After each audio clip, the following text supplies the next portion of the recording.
We've come a long way in these last 8 years. And that progress has also been defined in many ways with a huge thrust on reforms in the sector of mining.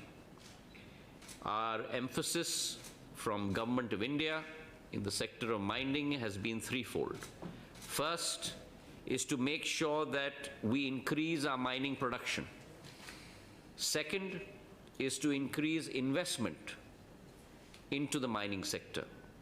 And third is to increase the extraction rate of minerals from those mines. So I think the three-pronged principle in the sector of mining has also resulted in greater raw material for our sector, which is steel. So when I talk about raw material, though we have progressed a long way, we also are still faced with an innumerable amount of challenges. And this is where I would like the support, proactive teamwork from state governments as well. If you look at our primary raw material between iron ore and coking coal, today 85% of our coking coal requirement is imported, even though India has close to about 34 billion tons of coking coal reserve. And therefore, I think that to be able to grow that capacity from the current 58 million tons to 139 million tons per annum should be our primary objective.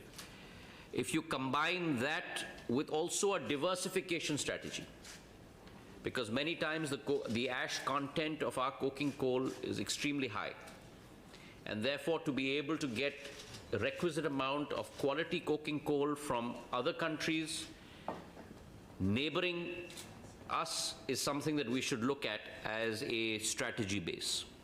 The second is the area of iron ore. There are sufficient reserves available. The mining capacity is also adequate. But according to our National Steel Policy of 2017, we will require close to about 437 million tons of iron ore per year by 2030. And in this breakup, the ISPs alone, the integrated steel plants, will require almost about 195 million tons alone. And therefore, the process of regularly auctioning new mines is something that is the need of the hour.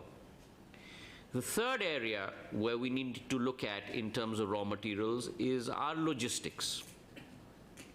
And the fact is that we need to ramp up capacity, because today for every single million ton of steel that we produce, we need to transport almost 3 to 4 tons of raw material. And I think that's why it's important to look at alternatives such as slurry pipelines, conveyors, which are closer to the raw material pithead to be able to transport that raw material. The fourth, and undeniably a reality that stares us in the face, is to look at the option of scrap. Now, scrap today is limited. So therefore, you've got to look at a complementary strategy as well as a substitution strategy. In order to substitute scrap, one of the easiest alternatives is to look at sponge iron. And the fact is that today India is the largest producer of sponge iron in the world, with a capacity of almost 49 million tons and a production rate of almost close to 39 million tons, which must go to about 80 million tons by 2030-31. So almost more than double